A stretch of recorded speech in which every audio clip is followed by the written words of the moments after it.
Well, good afternoon, ladies and gentlemen, and welcome back to our RUSI's Adversarial Studies seminar series, where we seek to examine how the militaries of rivals and competitors are adapting to fight in the 21st century.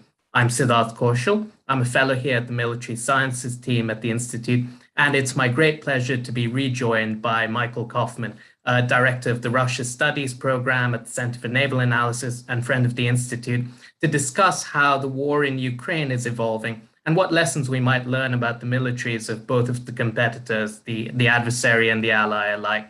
At the war's outset, Michael was kind enough to join us to deliver a fascinating discussion about the Russian military and the state of it, because discrepancies were already beginning to emerge between what we might have imagined and what we're seeing. And so we thought it would be great to bring him on for a sort of 6-month review about how the war and indeed his opinions regarding the combatants have evolved over the period. Michael, as I'm sure most of you already know, is one of the world's foremost experts on Russia and the Russian military, and one of the most astute analysts out there commenting on the conflict in Ukraine. And it's a great pleasure to have him with us. So first of all, Michael, thank you very much for making the time. For those of you who weren't with us the last time around, the order of events is essentially that we will run this as a three-way conversation between Michael, myself, and you, the audience. Please feel free to put your questions to Michael in the Q&A function, which you will find in the middle of the bottom of your screens, and I'll put them to him. I would also note that the entire conversation will be on the record.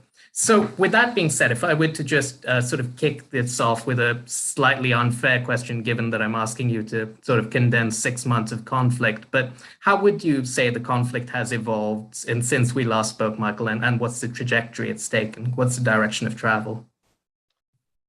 Okay, well, I think that's kind of a question about all of it, isn't it? I would say that probably since the initially disastrous Russian operation to attempt regime change on February 24th, the war then evolved mostly as a war of attrition, with Russian forces attempting to make incremental advances in the Donbass and Ukrainian forces attempting localized counterattacks around Kharkiv, Izium, and in Kherson. The reason the war evolved that way is because neither side had the forces available for maneuver warfare, for concentrating attacks, and so it essentially became a grueling artillery fight, a grinding artillery fight. The Ukrainian military had ended up first in often a bad way come May, because they were running short on ammo and they were trying to transition to Western equipment, Western artillery, and Western ammunition in the midst of a war. They largely came out of that trench, I think, by July. You saw that Russian forces, after taking Severodonetsk and Lysychansk, had really begun to run on momentum. And I think the reasons for that were probably threefold. The first was that they were facing exhaustion and they took significant casualties in the course of these incremental advances that took place running up all the way through June. And the second is that with introduction of systems like HIMARS, they began to have real issues with providing ammunition to forward deployed artillery units, because the system was striking a lot of the ammo dumps and key logistical points and command and control nodes. And that began to really kind of take the wind out of the Russian war effort, such as it was, even though it didn't have that much momentum to begin with, to be honest, if you looked at the advances and how they were prosecuting them. And the third reason is that it became clear that the Russian military was shifting forces from the north, from the Donbass area, and redeploying them to the south in anticipation of a potential Ukrainian offensive operation. And there was a great deal of anticipation about this operation come July. Not a tremendous amount happened. You saw Ukrainian military engaging in shaping strikes, attacking Russian forces in Kherson, Zaporizhia, and in Crimea, which is a real rear basing area and the main support sector for the south, right, where Russian aviation is based and where Russian supplies flow to the south. And that eventually then did lead to an offensive operation, which began about a week ago, which seems to be an operation that's limited in scope, focused on the right side of the riverbank in Kherson, or as other folks looking at the map might see it, as the western side of the Dnieper River.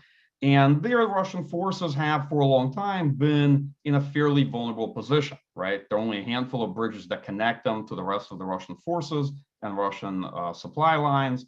And they had a fairly large buffer that they were trying to hold outside of Kherson and north of Novokakhovka, which essentially kind of lend itself, I think, almost naturally to Ukrainian offensive operation to begin taking back territory. So we're about a week into that now. Probably this would be a good place for me to pause because I think I've tried to catch us up as best as I think I can over the course of barely a few minutes as to the last 6 months of the war. This is a very incomplete picture. I just want to be clear, but I hope it gets the conversation started. No, absolutely. And I just want to pick up on that point about the Kherson counteroffensive. There's been this thesis out there that interdiction can be the offensive in and of itself, that by simply cutting the Russian forces off, you force them into a sort of a Hobson's choice between a politically risky withdrawal or staying and sort of starving out, so to speak. What do you make of that thesis? I'm sorry, I don't really subscribe to that. I think that the offensive probably will have to play out in the course of the coming months before it gets cold and it starts to get very rainy in November. I think that the offensive itself, at least from what I can tell, this is very early days, and from my point of view, information is very incomplete. And as you know, with offensives, expectations first rise because there are initial gains, right? And Ukrainian forces have shown that they've gotten through some initial kind of early Russian defensive lines. Russian units will fall back to secondary lines. Defensive will probably become slower or stall for some period of time as well.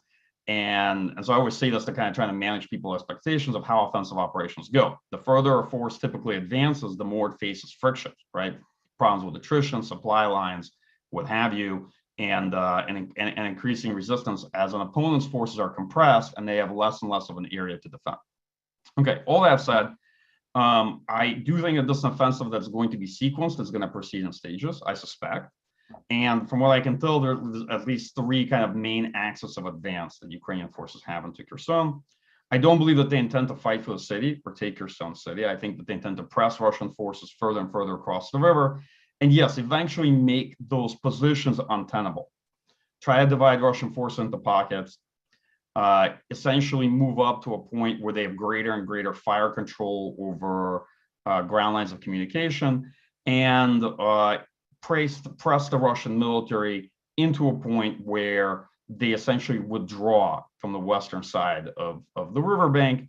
But it's not going to come just through blowing up bridges, what have you, or striking Russian ferries. That's kind of a part of it. Let's say that's a major contributing effort. Right.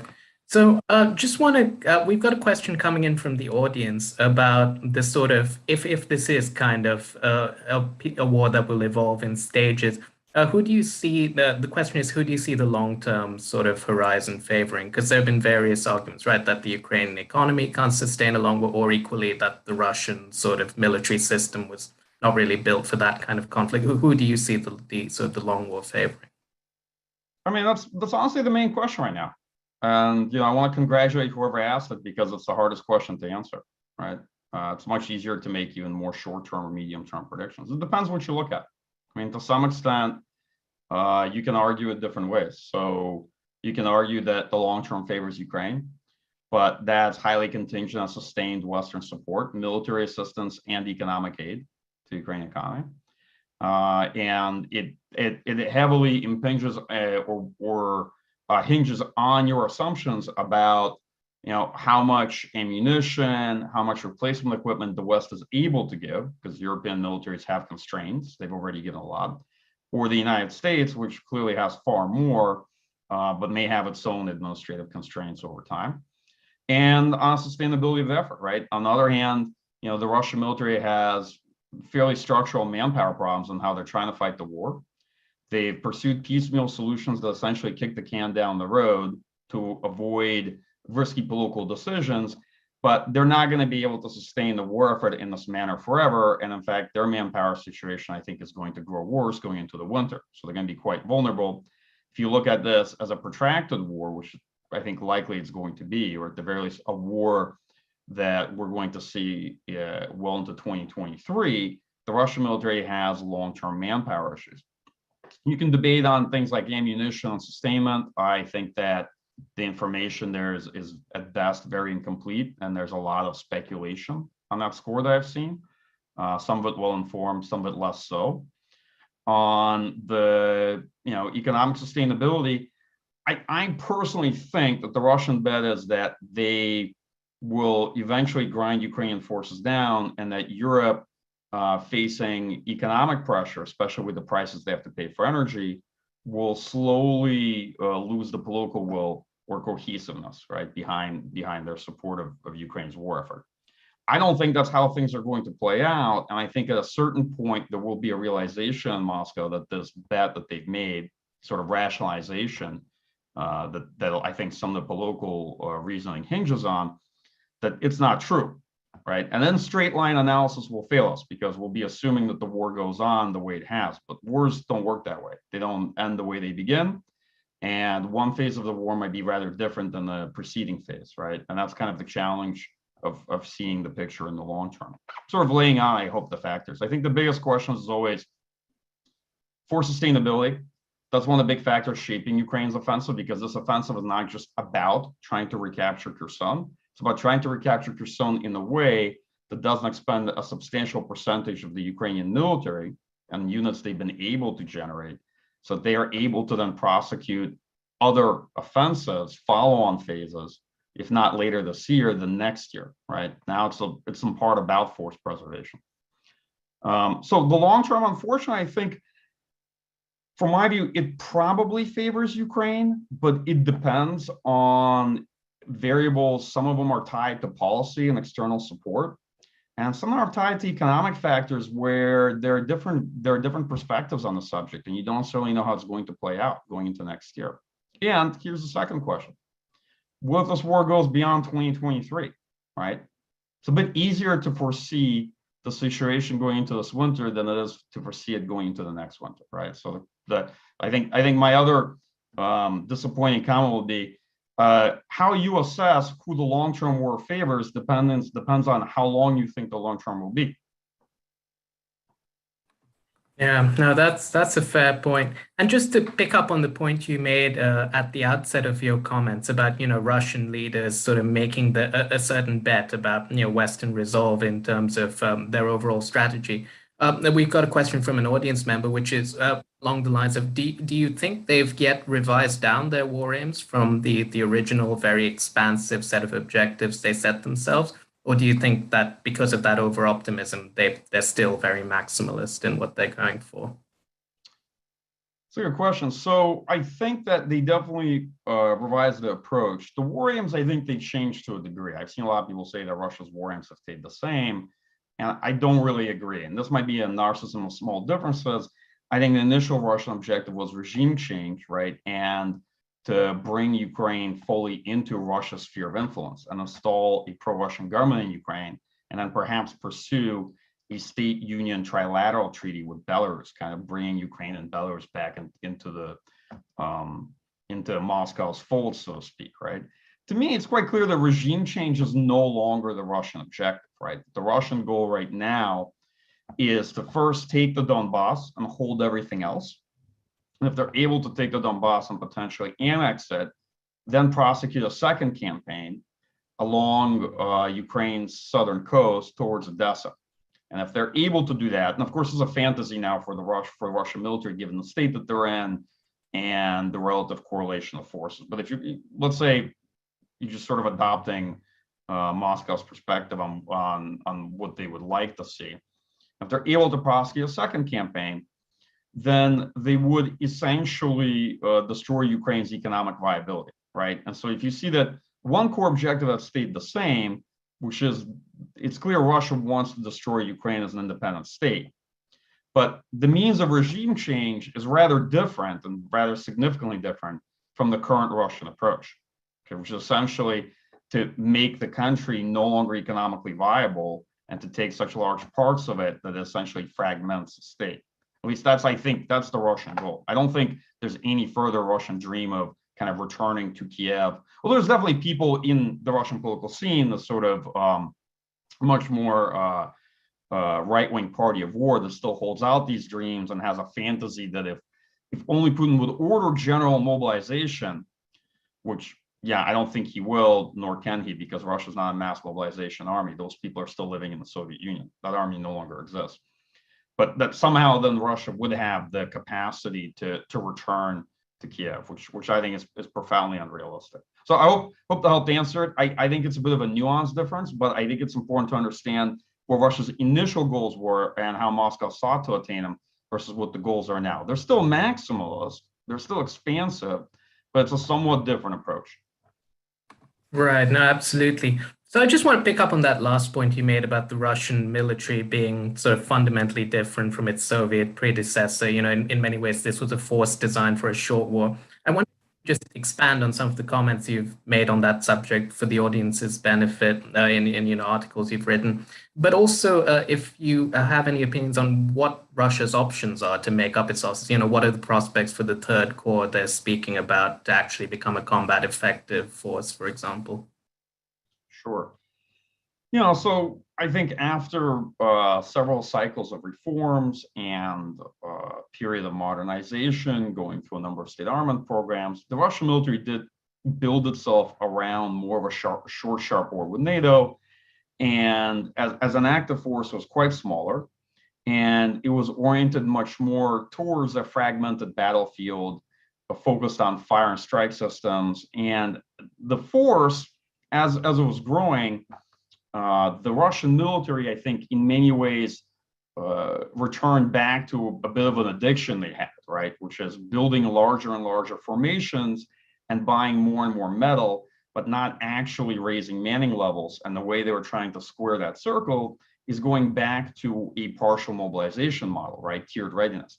And so the readiness, the manning levels in the Russian military kept dropping 90%, 80%, 70%. And that made a huge difference because the Russian military was expanding technically the number of ready battalion tactical groups that they could generate, staffed by contract servicemen.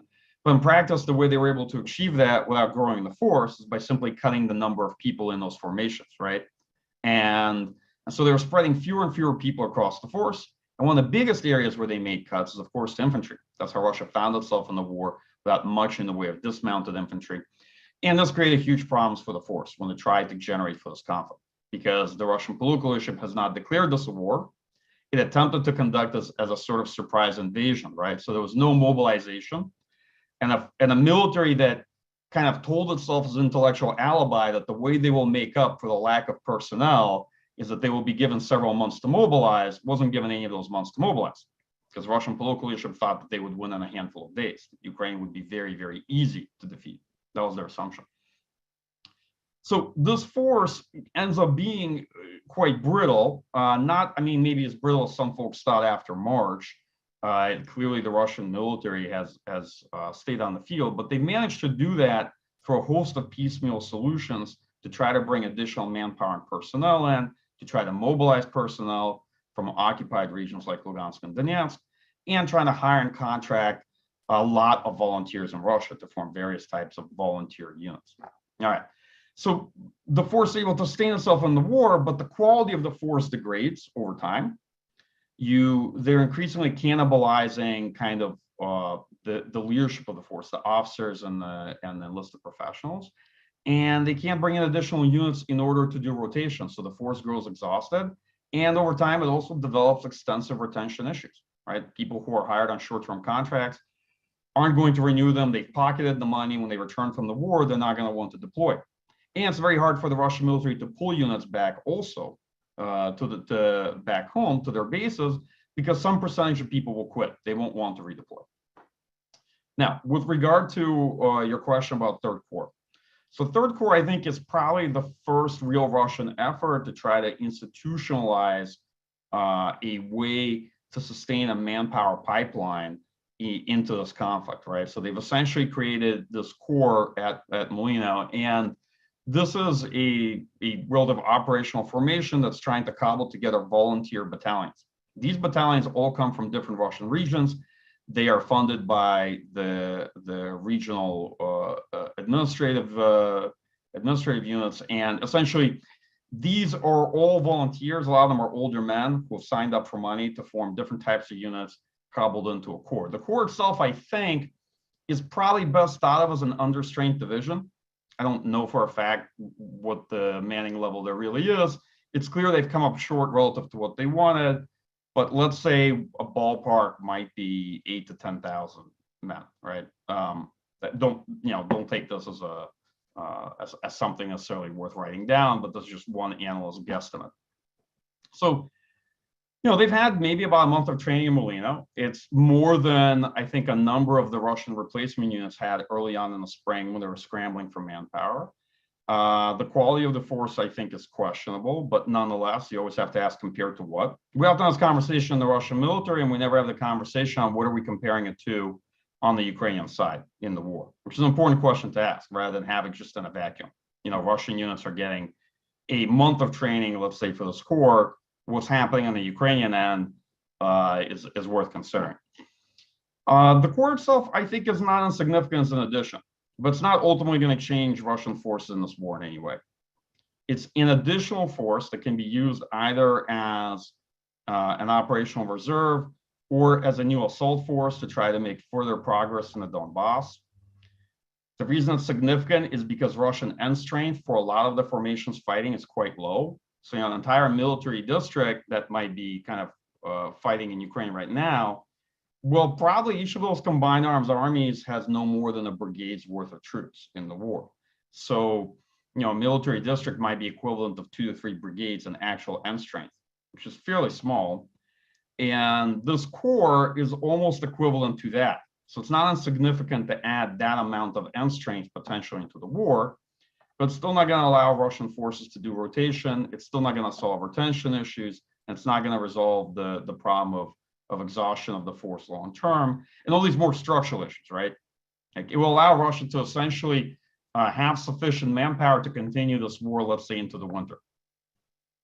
I think that might be a reasonable assessment. So I hope this part, at least what I said, makes sense, but also being quite clear about the uncertainty. I don't think we fully know what the end strength of that corps is, nor do we necessarily know at all how the Russian military is going to use it. Right now, folks like me are looking to see where they deploy it, which will be a good indicator of what their intention is for that additional force. Yeah, absolutely. So from the sort of the manpower to the material, we've got a question coming in from the audience about the state of Russia's defense industry, how well it's performing, whether it has any additional slack for mobilization, and whether the import of things like UAS from Iran sort of should be viewed as an indicator of just terminal inefficiency and an inability to keep up the fight. Okay, those are somewhat different questions. So I'm not sure what the question is on the state of Russia's defense industry, but my impression is that Russian defense industry has tried to mobilize production. I think there's good anecdotal evidence of a lot of the different assembly plans going to additional shifts or longer shifts. They clearly feel they have the components, they're hiring up people. I'll be frank, a lot of stories about Russian plants shutting down or, Ravaglinzavod not being able to make tanks, I don't believe they're true. I've not seen any credible evidence of that. They're clearly operating and they're clearly delivering equipment. Long term, or actually more medium term, I think Russia's defense industry definitely will have problems. Okay, first, there are parts of that industry across the board that are dependent on import of foreign components. They have probably some stockpiles, right? They have some amount that they're operating on, at least for this year's worth of production. Maybe they even have several years in some cases, but eventually they're going to run out. Then it really comes to the question of how well they are able to continue maintaining illicit networks to import Western components. Russian equipment is filled with Western components and chips. Right? The problem is that they have a lot of shell companies, transshipment points, and they continue to buy components to fake end user certificates, right? So sanctions are not talismanic. They don't necessarily block access to technology, they delay it. They make it much harder, more expensive, and more inefficient to gain access to these things. But they don't work like magic. I think sometimes people have to understand that sanctions impose a bit heavy enforcement burden, and the sanctions against Russia that have been recently imposed are expansive, and some of them are rather novel too, right? So it's not going to be instantaneously effective, and Russians will look to make workarounds as they have since 2014. They clearly have quite a few components they shouldn't have in their equipment post 2014 sanctions too. All right, but all that's to say is yes, they will have in the coming years major issues, but I don't think we will see those effects right now this year. All right, with regard to drones, that's a separate question. So Russia's defense industry was a major laggard in production of autonomous unmanned systems of various kinds. And they were only onlining serial production of various kinds of UCAVs over the past year, and they had very few such systems available. But the other point that's worth considering is conventional war very much comes down to attrition, replacement of manpower, material, ammunition. Okay? The Russian military bought thousands of drones of various types, many of them kind of cheap and expendable, many sort of short range or low endurance platforms, some more medium, but they've lost a tremendous amount of them 6 months into the war, right? And I think the reason they've gone to Iran is fairly straightforward. Yes, their industry can't keep up. Actually, typically nobody's industry can keep up with conventional war expenditure of this kind. Not of ammunition, not necessarily of equipment, of of armored fighting vehicles, and not necessarily of drones or precision guided weapons. So they will have expended a lot of that, and the industry is not going to keep up with it. It's actually not necessarily clear that some of our industries can keep up with the demands that the war is imposing on Ukraine, as we've been arming them too. It's imposed a real strain. I just hope folks are appreciative of this, right? A lot of, I think, contemporary defense industries don't have that capacity, and they're not as responsive, meaning it takes some time to be able to generate additional production capacity. Right, absolutely. And now, to the other side of the hill, as you discussed, we actually do have a question from the audience about the state of the Ukrainian army, or at least to the best that you can assess it, given the uncertainty and their own sort of defense industry. Yeah, that's definitely a harder question. I focus primarily on the Russian military, and I'll be honest, I think most of us who have followed this war definitely engage in I think some pragmatic self-censorship in some cases, looking at the Ukrainian military. I just want to put those cards on the table and be frank about it. So I think the Ukrainian military definitely enjoys a manpower advantage, and likely has several 100,000 personnel that are mobilized and armed at this point. Okay, that allows the Ukrainian military to rotate troops on the front and introduce fresh troops. It doesn't translate necessarily into a huge advantage in correlation of forces the way folks might assume. And as you can tell, looking at the battlefield, it doesn't feel in most parts of the front as though Ukraine has a 3-to-1 or even more advantage over Russian forces, as manpower would confer, for a couple of reasons. First, Russia still enjoys a fire's advantage in artillery, and that makes it hard to concentrate forces on the Ukrainian side. That has been how the Russian military was able to make progress. Even though they did not have an advantage in troops per se, they had consistently an advantage in fires up until June, right? And they could concentrate fires, and they could achieve localized advantage. That's how they were making progress in the Donbass. All right, second, so Ukraine is generating additional units and brigades, but it also has to recover from degradation of force quality. Why?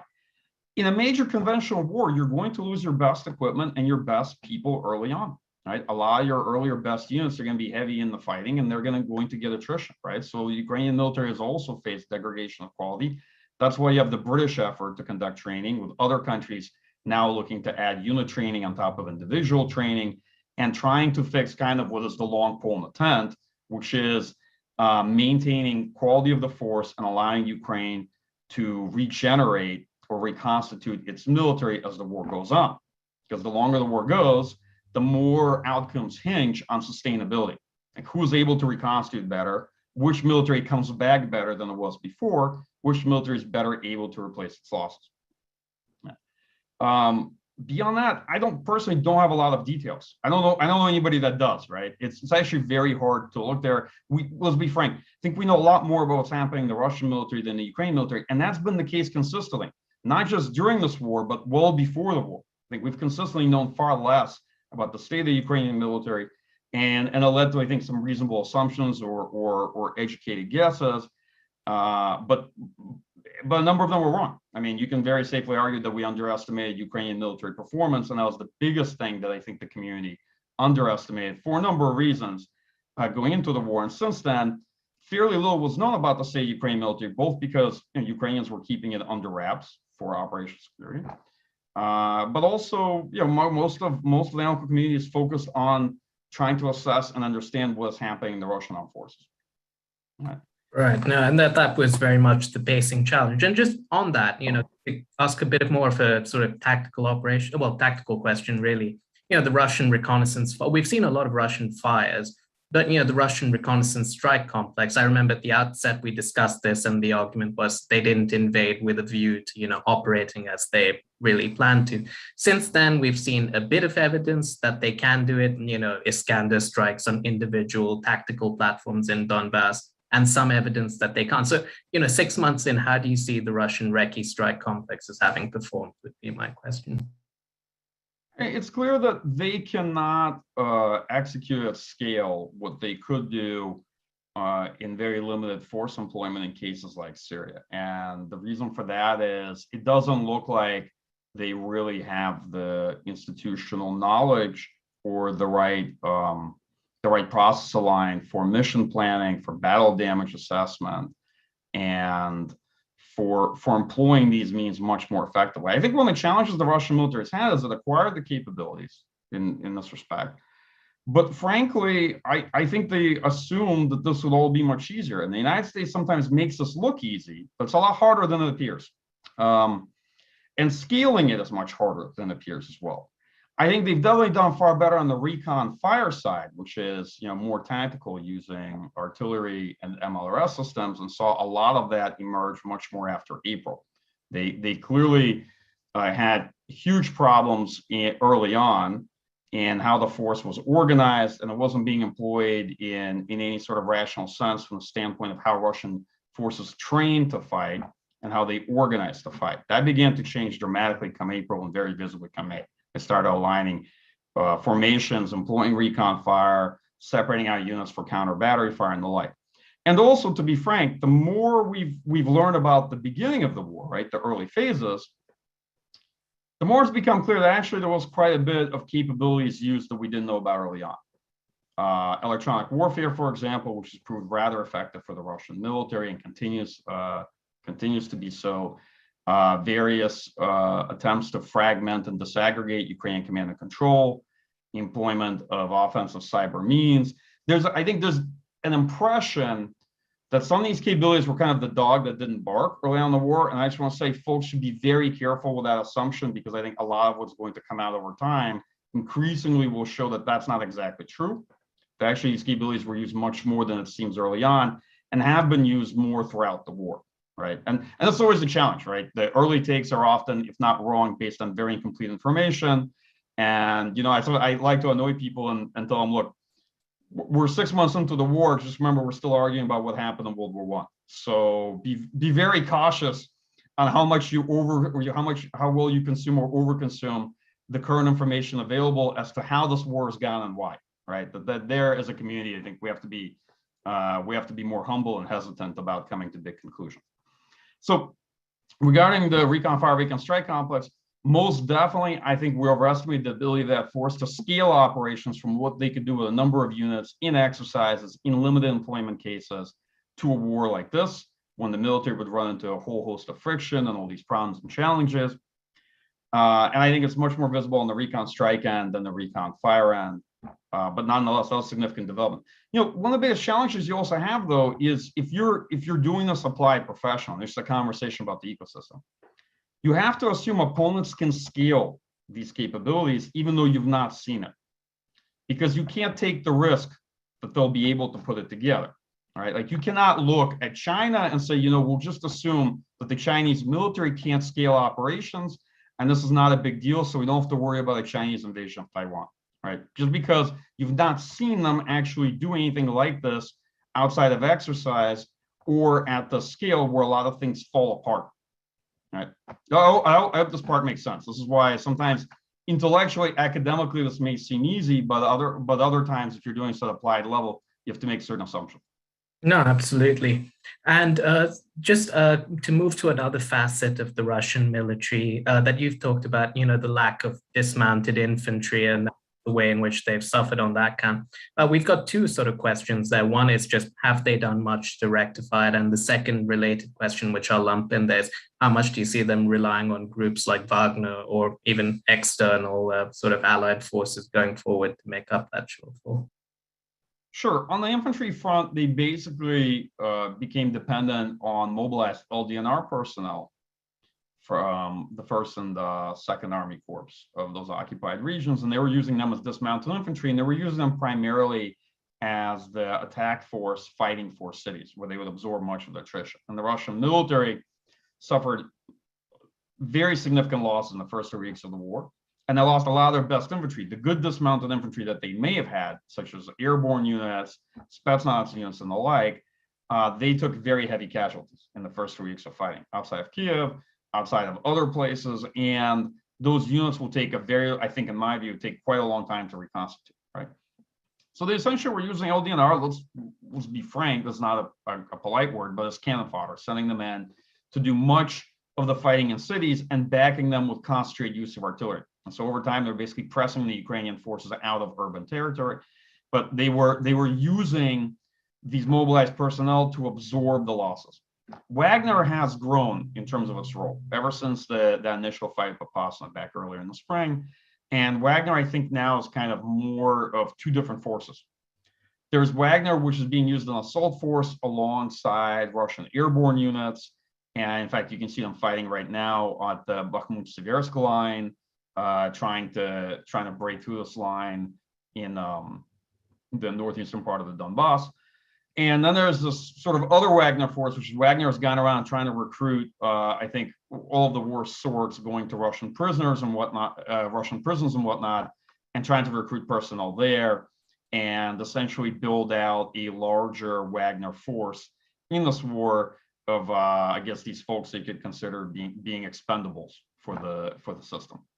And I think Wagner's role is going to keep growing. Wagner's actually competing with the Russian military for recruitment of volunteers, right? And they're clearly going to, there's no longer this sort of cheeky relationship between the Russian state and Wagner, which was always a semi-state actor in my point of view. Now Wagner is publicly advertising everywhere, and I think is very fully integrated into the Russian war effort, right? So there's no longer, these distinctions are no longer as meaningful as they might have been before.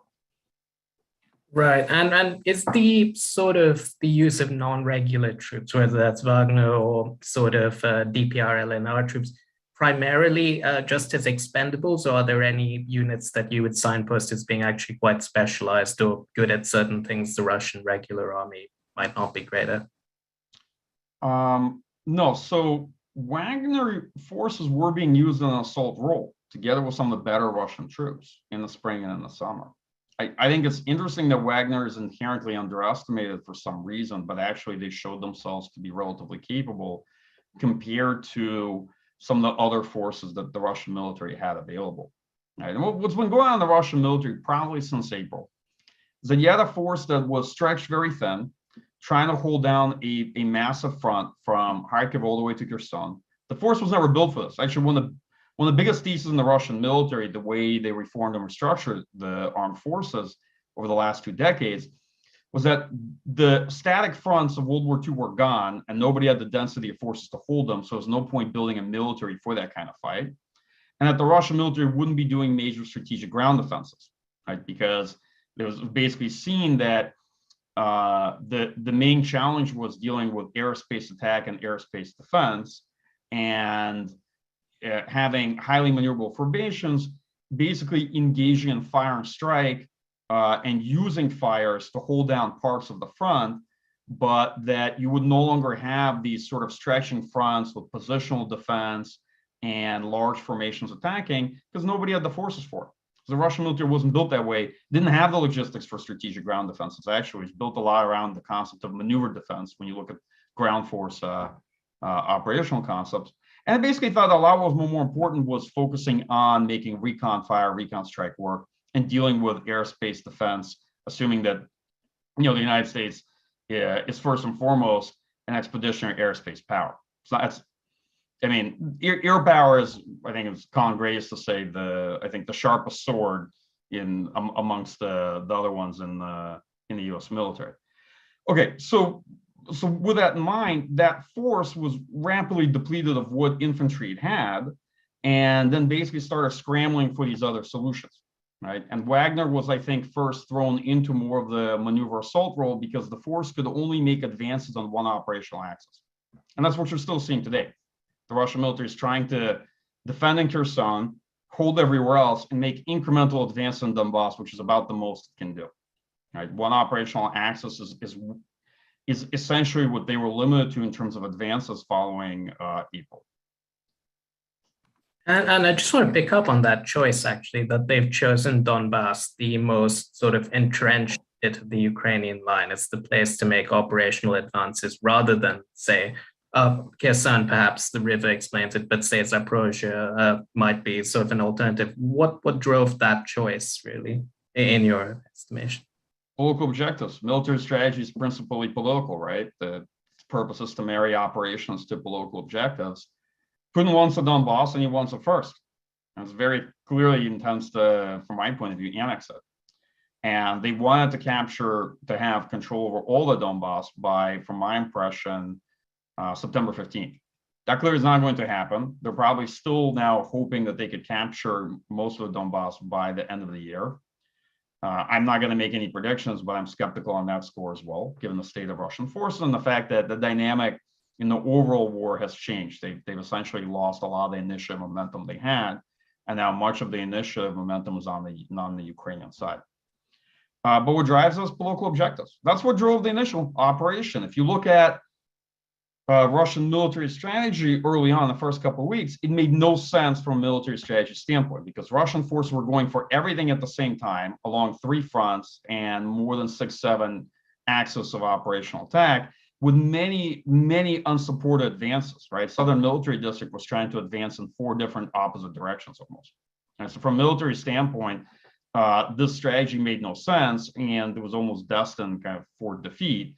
But it's because the Russian objective was to capture as much of Ukraine as fast as possible, and assume that Ukrainian political leadership will quickly fold. That they were essentially doing thunder runs and assuming that they could avoid the main fights, the main cities, and occupy much of the country without resistance. I hope that makes sense. I don't want to go back and relitigate because I think we already had that conversation. I think most folks now have a much keener sense of how assumptions and the supremacy of the political drove the initial Russian operation. But going beyond that, it's clear that their primary focus is Donbass first. And then if they're able to achieve that, then another campaign would follow. And that's also important for folks to appreciate that there's not a natural stalemate in this war. There's not going to be necessarily, right? There will be operational pauses. There will be periods where the battlefield's been static, like July, and it might look a little bit like Sitzkrieg or something like that.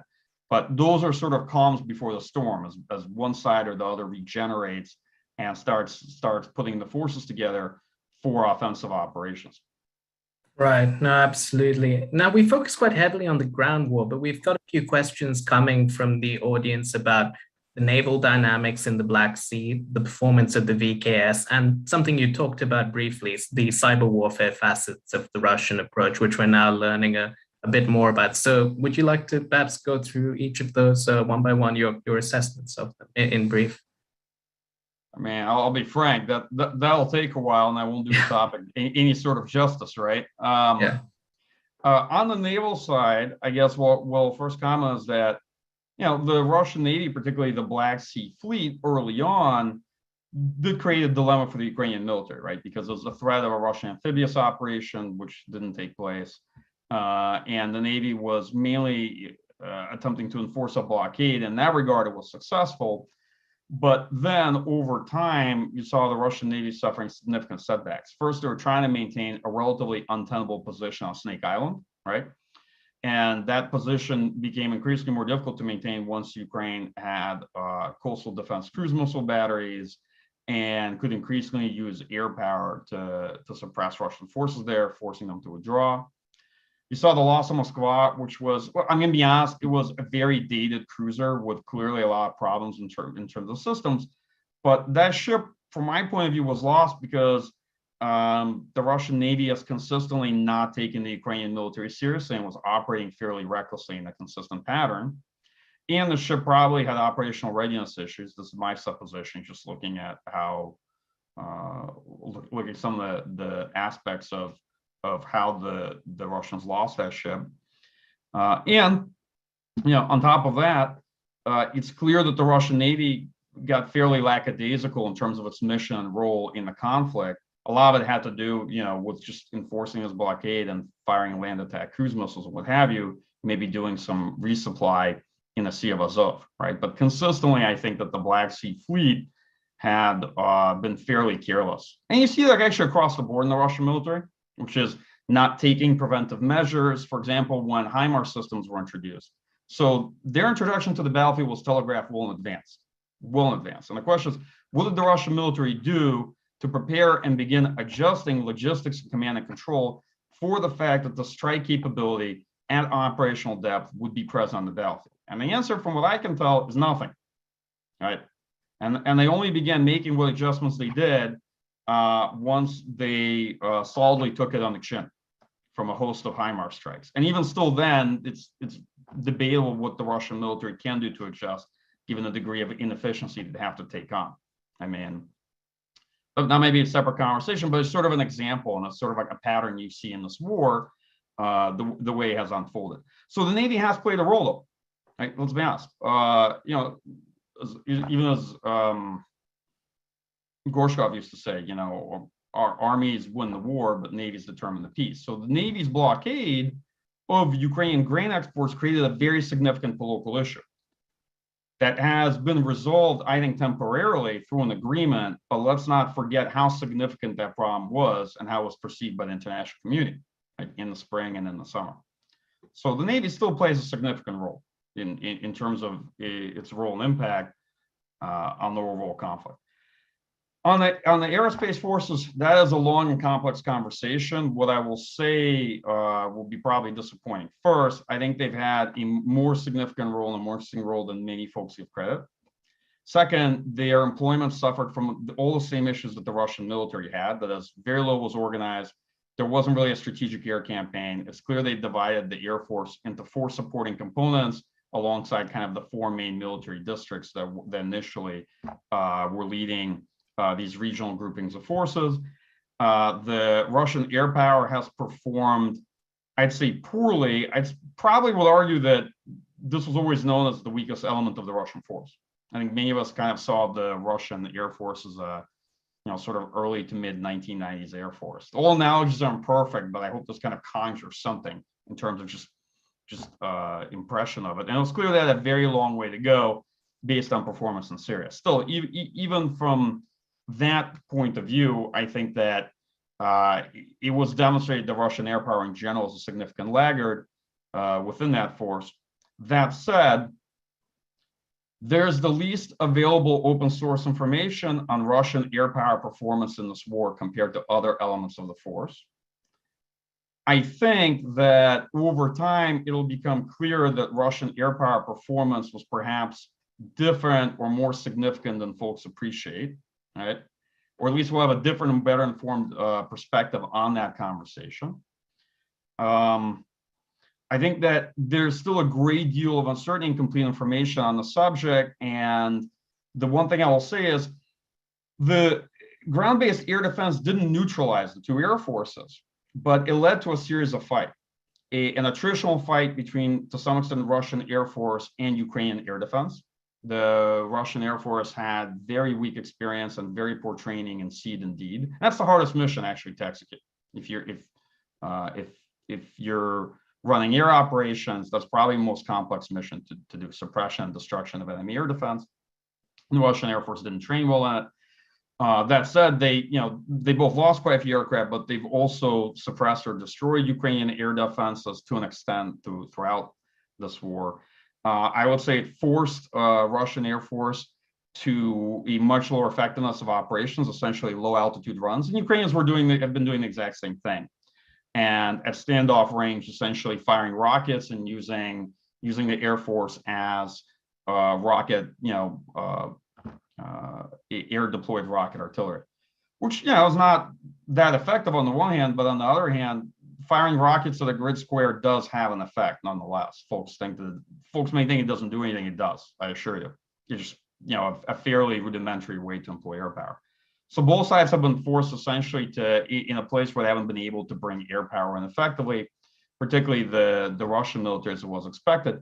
But in different parts of the front, where the Russian ground force was able to advance sufficiently that they could create pockets such that Ukrainian military couldn't deploy air defense, there the Russian airspace forces could establish at least localized air superiority. That was kind of the picture, let's say, around Mariupol or around Severodonetsk.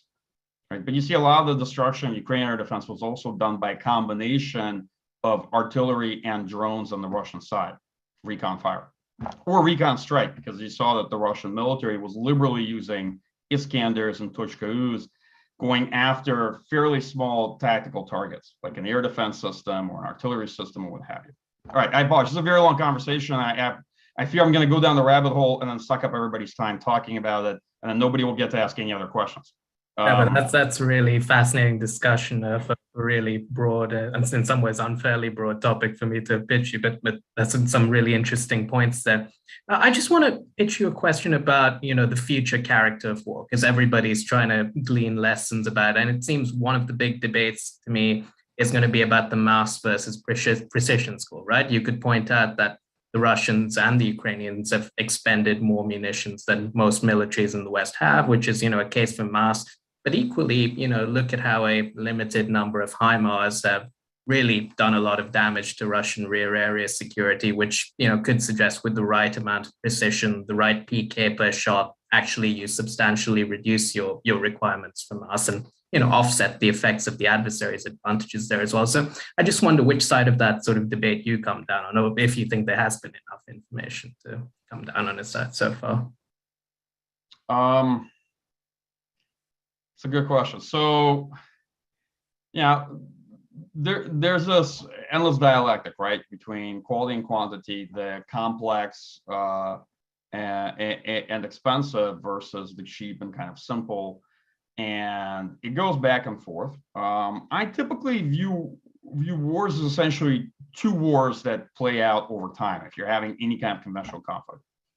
You have the initial war where both sides engage in strategic operations and they expend a lot of their best equipment, their best precision guided weapons. And if that phase isn't decisive, you are then going to move into a second conflict, right? A more protracted conventional conflict where mass and replaceability and the simplicity of the things that you're using and their cheapness will be a very big factor.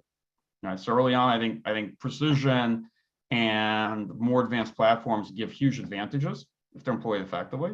Often you don't know that that's necessarily how it's going to play out. That's the bet you're making, right? But then later on, the question is who has the better hedge in their force, right? And who has other parts of their force that are more sustainable, because quantity will become a very significant factor. Replaceability will become a significant factor over time, right? So if your force is made up of very expensive high-end platforms that are low availability, will take a very long time to replace, the defense industrial complex will never replace them in a sufficient time in a conventional war, you're taking on risk, you're making a bet, right? So to me, it's a question of how, to what extent militaries can combine those two. And HIMARS. Yeah, so HIMARS were highly effective in doing the job it was built to do. It was specifically built to counter, right, to some extent, military like Russia, which had tremendous artillery advantages, but honestly weaknesses in terms of logistics, because an artillery army is going to be very logistics hungry, right? And if it's tied to sort of rail and trucking, then there will be clear critical nodes they can attack with HIMARS. All right, that said, yes, HIMARS has been incredibly effective, but I'm not a person who believes in single bullet capabilities, and I think we often as a community suffer from technology fetishism. Technology is really important, but its effectiveness is heavily tied to employment, right? How you employ it, the adaptations you make in terms of tactics, in terms of operational concepts, in terms of your organization itself, how your organization actually adjust to make it, and in fact, how you integrate it into a larger war effort. So it's an important piece of the puzzle. Okay, people look at the effect of HIMARS.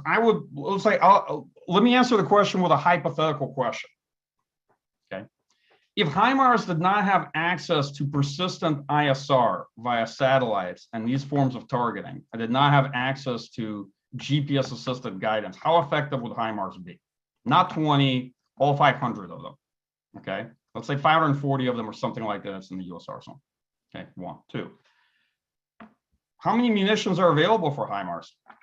Okay, in a stockpile. How many reloads are available for those systems? Right, and how expensive are those reloads?